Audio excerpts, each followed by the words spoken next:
soccer game, it's not just a battle between two teams, particularly earlier tonight. It was a battle out there when it came to traffic. David, you mentioned the commuters who were heading home from work. That added an entirely new element to this.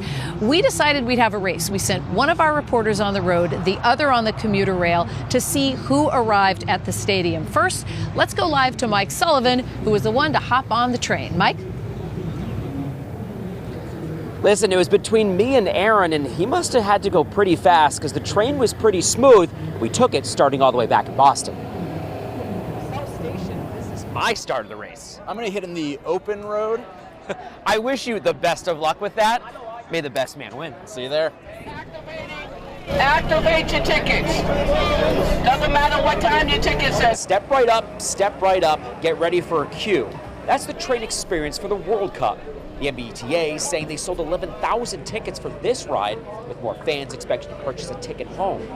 Over the last few days, we sold several thousand just for this match. Despite the cost, too expensive. Yeah, way too expensive. Fans still believe this is way better than being like Aaron behind the wheel. This is more safe and faster. Especially at lower ride numbers. The Scotland-Haiti game had more than 19,000 riders. The rider reduction has led to speedier queues, with fans saying it took just about 30 minutes to get on the train. We entered the car at 1:15 and were met with a song. For Norwegian fans like this little girl, the train was a bargain. Was it like $80 or something? Pretty cheap. Super cheap. We're from Norway. We're not used to paying $80 for fares. They say it typically costs $200. That is, if you're the one paying the bill. No. He paid. Iraq fans have been waiting for decades to see their team.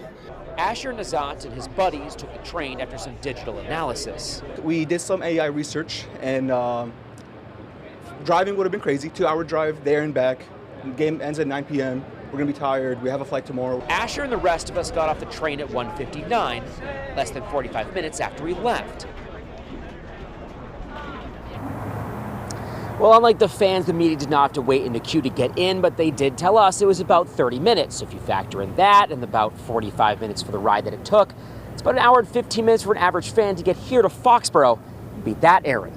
Live in Foxboro, Mike Sullivan, WBZ News. Okay, so now, Mike, it's time to take a look at how it went for WBZ's Aaron Parseghian, who said it was smooth sailing on the roads until it wasn't. Well, here we are outside of South Station in Boston. It's about 1 o'clock in the afternoon, 5 hours until that match begins, but the parking lot's open 4 hours before, so we should be timing this out quite well. The plan for now is to hop onto the Mass Pike and take Route 1 South all the way down to Foxboro. We'll see how it goes. Well, there's no mistaking the World Cup's in town. I mean, this place is swamped with fans, jerseys from all different countries. Now that I started this trek, I can't help but think about one of the top guys at MassDOT and what he told WBZ Mornings. If you're not going to the game today, just really try to avoid the area as much as possible. There's going to be a lot of extra traffic there this afternoon. Guess we'll just have to see.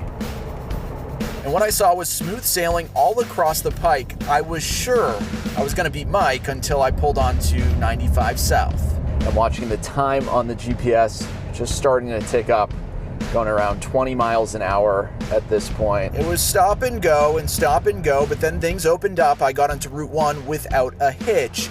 That is until you got closer and closer to the stadium. A little less than a mile to Boston Stadium, and you can see just at a crawling pace. A big chunk of my travel time was eaten up by navigating around the stadium, some of these lane changes, and getting to one of the parking spots we have across from Boston Stadium. As you can see, I've made it door to door, about an hour and a half drive to get here to my parking spot. All things considered, not that bad. What I can't speak for is after this game ends and what happens from that. In Foxboro, Aaron Parseghian, WBZ News. And by all accounts, the commute here, if you took the train, was easy. It was not at 100%. And David, I can tell you one person who didn't have to worry about traffic at all was the Prime Minister of Norway, who got here considerably earlier and is in the stadium for tonight's game. So the Prime Minister didn't have to jump on the T? He didn't. Maybe he would have liked it, but he didn't do that.